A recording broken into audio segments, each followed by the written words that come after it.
Welcome to the marvelous land of Oz. I'm Mardell,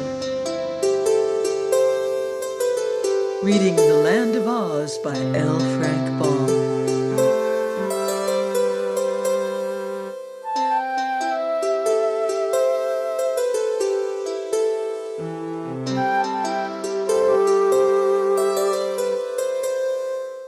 Chapter 14. Old Mombi Indulges in Witchcraft.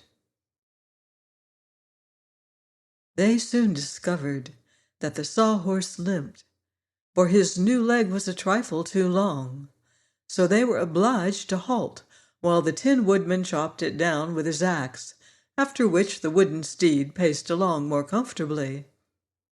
But the sawhorse was not entirely satisfied even yet. "It was a shame I broke my other leg," it growled. "On the contrary," airily remarked the Woggle-Bug, who was walking alongside, "you should consider the accident most fortunate, for a horse is never much of use until he has been broken." "I beg your pardon," said Tip, rather provoked, for he felt a warm interest in both the sawhorse and his man Jack. "But permit me to say that your joke is a poor one, and as old as it is poor." "Still, it is a joke," declared the Woggle-Bug firmly, "and a joke derived from a play upon words is considered among educated people to be eminently proper." "Oh, what does that mean?" inquired the Pumpkinhead stupidly.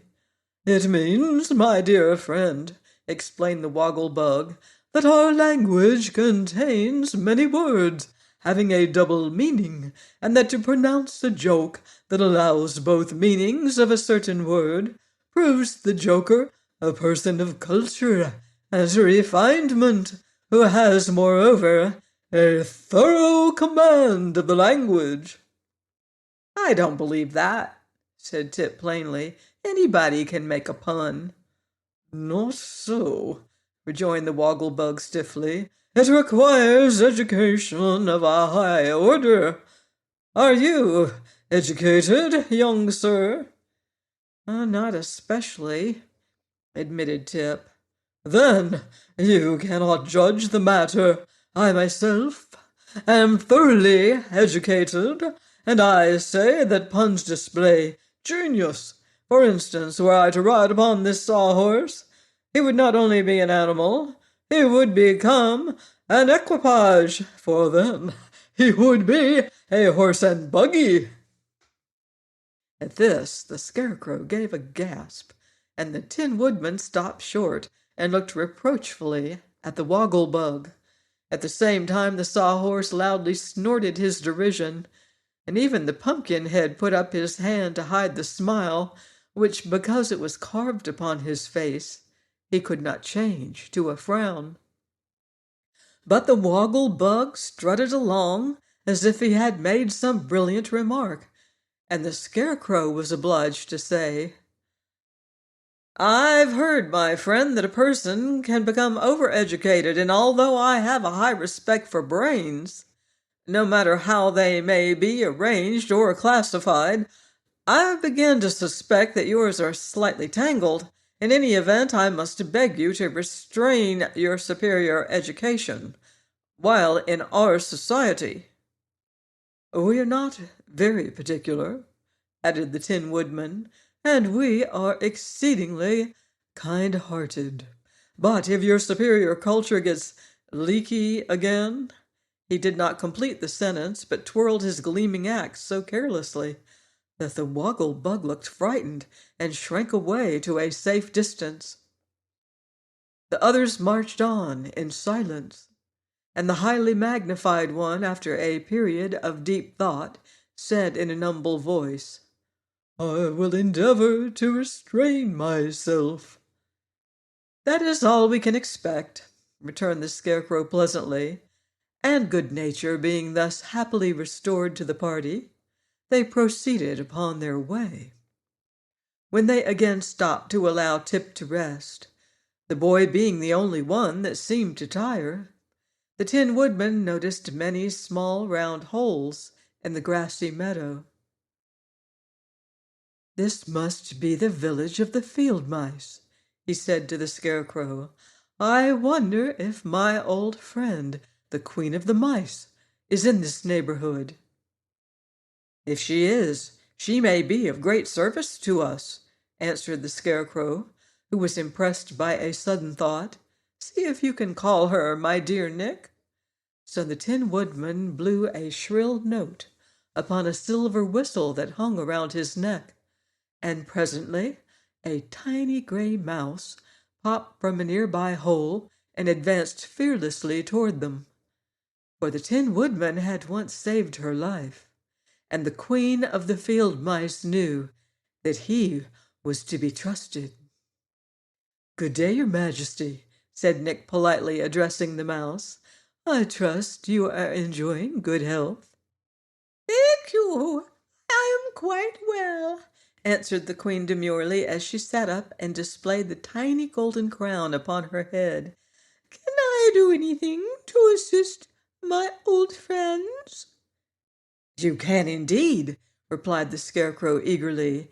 "Let me, I entreat you, take a dozen of your subjects with me to the Emerald City." "Will they be injured in any way?" asked the Queen doubtfully. "I think not," replied the Scarecrow. "I will carry them hidden in the straw which stuffs my body, and when I give them the signal by unbuttoning my jacket, they have only to rush out and scamper home again as fast as they can. By doing this, they will assist me to regain my throne, which the army of revolt has taken from me." "In that case," said the Queen, "I will not refuse your request. Whenever you are ready, I will call 12 of my most intelligent subjects." "I am ready now," returned the Scarecrow. Then he lay flat upon the ground and unbuttoned his jacket, displaying the mass of straw with which he was stuffed. The Queen uttered a little piping call, and in an instant a dozen pretty field mice had emerged from their holes and stood before their ruler, awaiting her orders. What the Queen said to them, none of our travelers could understand, for it was in the mouse language. But the field mice obeyed without hesitation, running one after the other to the Scarecrow, and hiding themselves in the straw of his breast. When all of the 12 mice had thus concealed themselves, the Scarecrow buttoned his jacket securely and then arose and thanked the Queen for her kindness. "One thing more you might do to serve us," suggested the Tin Woodman, "and that is to run ahead and show us the way to the Emerald City, for some enemy is evidently trying to prevent us from reaching it." "I will do that gladly," returned the Queen. "Are you ready?" The Tin Woodman looked at Tip. "I'm rested," said the boy. "Let us start." Then they resumed their journey, the little gray Queen of the Field Mice running swiftly ahead, and then pausing until the travelers drew near, when away she would dart again. Without this unerring guide, the Scarecrow and his comrades might never have gained the Emerald City, for many were the obstacles thrown in their way by the arts of old Mombi. Yet not one of the obstacles really existed. All were cleverly contrived deceptions, for when they came to the banks of a rushing river that threatened to bar their way, the little Queen kept steadily on, passing through the seeming flood in safety, and our travelers followed her without encountering a single drop of water. Again a high wall of granite towered high above their heads and opposed their advance, but the gray field mouse walked straight through it, and the others did the same, the wall melting into mist as they passed it. Afterward, when they had stopped for a moment to allow Tip to rest, they saw 40 roads branching off from their feet in 40 different directions, and soon these 40 roads began whirling around like a mighty wheel, first in one direction and then in the other, completely bewildering their vision. But the queen called for them to follow her and darted off in a straight line, and when they had gone a few paces, the whirling pathways vanished and were seen no more. Mombi's last trick was the most fearful of all. She sent a sheet of crackling flame rushing over the meadow to consume them, and for the first time the scarecrow became afraid and turned to fly. "If that fire reaches me, I will be gone in no time," said he, trembling until his straw rattled. "It's the most dangerous thing I ever encountered." "I'm off too," cried the sawhorse, turning and prancing with agitation, "for my wood is so dry it would burn like kindling." "Is fire dangerous to pumpkins?" asked Jack fearfully. "You'll be baked like a tart." "And so will I," answered the Woggle-Bug, getting down on all fours so he could run the faster.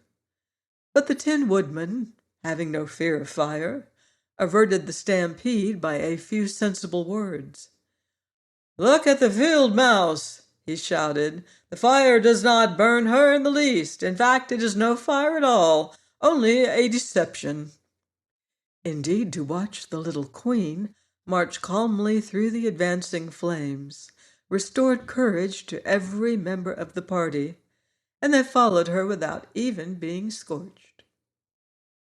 "This is surely a most extraordinary adventure," said the Woggle-Bug, who was greatly amazed, "for it upsets all the natural laws that I heard Professor Know-It-all teach in the schoolhouse." "Of course it does," said the Scarecrow wisely. "All magic is unnatural, and for that reason is to be feared and avoided. But I see before us the gates of the Emerald City, so I imagine we've now overcome all the magical obstacles that seem to oppose us." Indeed, the walls of the city were plainly visible, and the Queen of the Field Mice, who had guided them so faithfully, came near to bid them goodbye. "We are very grateful to your Majesty for your kind assistance," said the Tin Woodman, bowing before the pretty creature. "I am always pleased to be of service to my friends," answered the Queen, and in a flash she had darted away upon her journey home.